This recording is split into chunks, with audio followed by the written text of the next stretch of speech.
I hope we do not forget the pain and anguish and sense of loss felt by those all over the country who have been the victims of violence at the hands of illegal aliens. H.R. 8 would not have stopped many of the circumstances I raised, but a wall, a barrier on the southern border may have, and that's what we're fighting for. Mr. Chairman. I hope that we'll deal with all of the drivers of violence. The greatest driver of violence in the circumstances that I indicated was not the firearm. It was the fact that we have an immigration system that allows people to come here violently. We engage in... There will be no comments. Is there a process in the committee whereby if the very same people are repeatedly interrupting the time of the members, that those people will be asked to depart the committee? Or is there... I will. Excuse me. If the gentleman repeats that or any other comment, I will directly be removed. Yeah, that was at yesterday's House Judiciary hearing on gun violence after Republican Congressman Matt Gaetz of Florida argued that illegal immigration was a bigger threat than guns. Gaetz' words prompted that outcry that you saw from Parkland father Manuel Oliver and Fred Gutenberg. And Manuel is with us now. His son Joaquin was killed in the Parkland shooting massacre. And Manuel and his wife Patricia are the co-founders of the gun control group Change the Ref. And we invited you on the show. I saw that happen yesterday. And I also we both were watching the video that you created in reaction to Louis C.K. and jokes about Parkland shooting victims. And we found the work that you were doing, the art that you were creating to try and bring light to the problem, to be so moving. And personally, when I was watching that hearing, I wanted to hear what you had to say. So we'd like to hear it now. What is it that you wanted to tell the congressman? Well, number one, I really want this story to at some point get back to the name that really matters here, which is Joaquin Oliver and the other victims from Parkland and the other 40,000 victims that we lose every year because of gun violence. So I really want to go over this chapter as fast as I can so I can get back to what I was doing before yesterday. I had no idea who this person was before yesterday. And he's a salesperson from the Republican Party that it becomes part of the commission. And the reason why I call him a salesperson is because he's selling a project that has no relationship at all with what the discussion was about. This person came in here trying to solve the problem with the argument that we need a wall. We're discussing about gun violence in this room and how we're going to end with this epidemic. And a member of this commission that should be qualified to sit down and understand our concerns.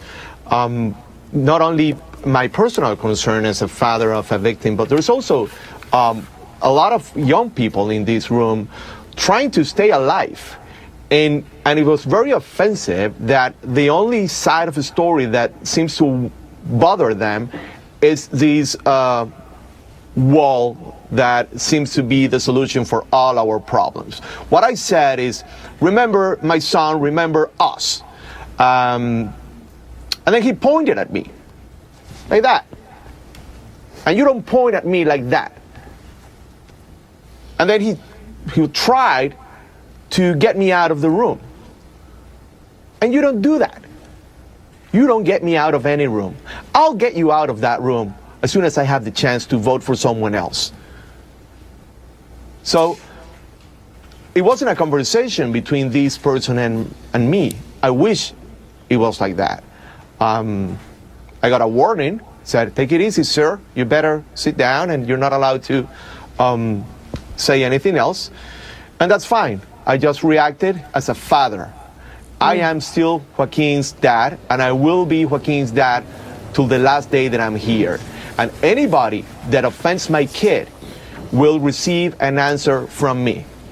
We would like our viewers, if they get a chance sometime today, to actually go online, because Mika showed me your murdering innocent children comedy night response to what Louis C.K. said, and it was extraordinarily moving. And as a father, it was so hard. It was so hard for me to even see your son telling the joke, playing the drums at the end. He seemed like such a lovely, wonderful kid with such just a wonderful spirit. Tell us a little bit about him. Tell us about your son. My son was the greatest person I have ever met. He was a funny, very funny person. I remember exactly what happened that day. We were in my studio, surrounded by music and art, which was our main reason in life. Feel love and also give love. We were a very happy family before all this happened. Joaquin was having fun with that drum set, making jokes. I was with my cell phone, playing with him that comedy moment. So again, this is back to another name on Joaquin's story. This is about Joaquin Oliver, not about Louis C.K. or the guy from yesterday. I'm dealing with comedians. I'm dealing with comedians inside Capitol Hill and outside of Capitol Hill. And the reason that I did that video for the Louis C.K. thing is because I want to make sure that I'm part of this fight in the best possible way.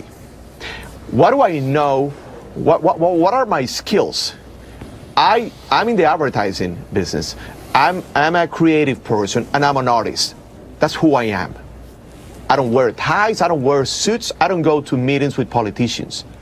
So I'll do my side of the job by communicating the right message to people, to the majority. Because we need to understand that there's a big group that is supporting what we're doing, and it's only increasing every single day. So I'll keep on fighting this in a non-traditional way. And I feel that I'm qualified for that, and I'm trying to stay strong with the help of my son, wherever he is right now, and of course my wife and my daughter, to make this happen. Mike Barnicle.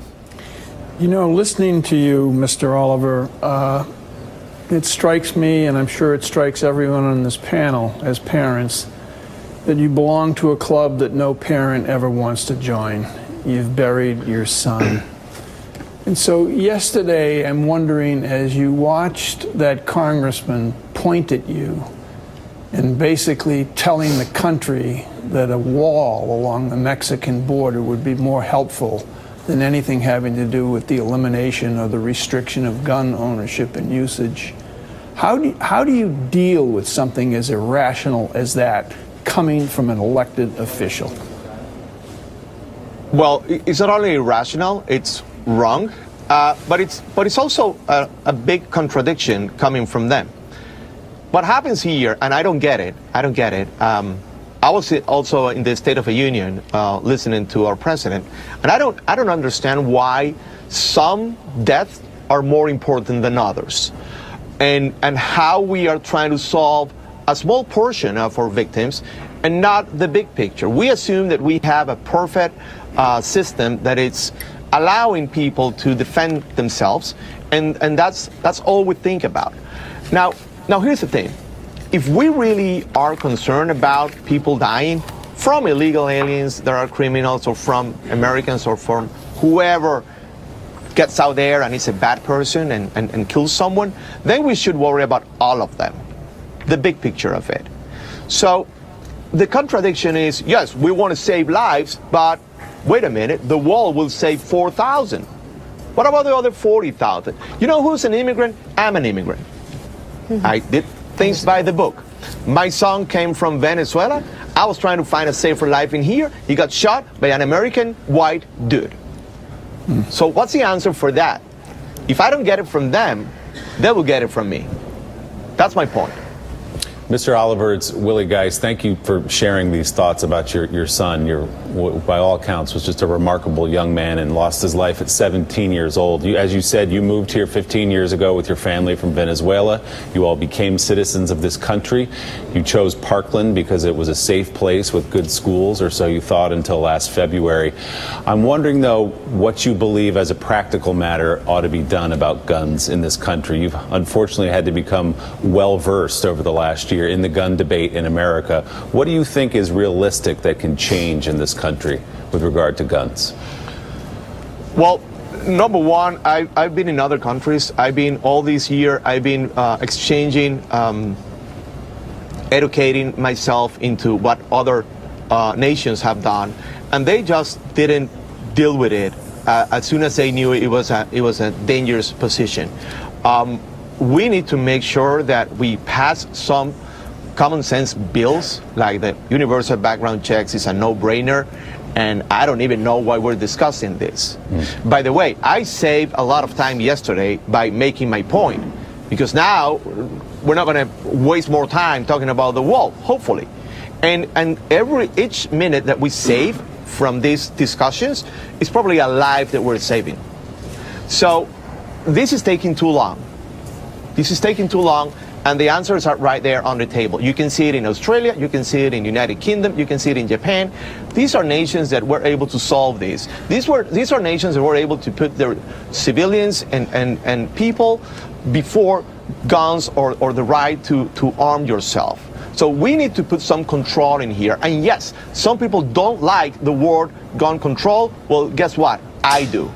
And some people don't like to talk about guns because it's not the right time. Well, guess what? It is my right time to talk about guns.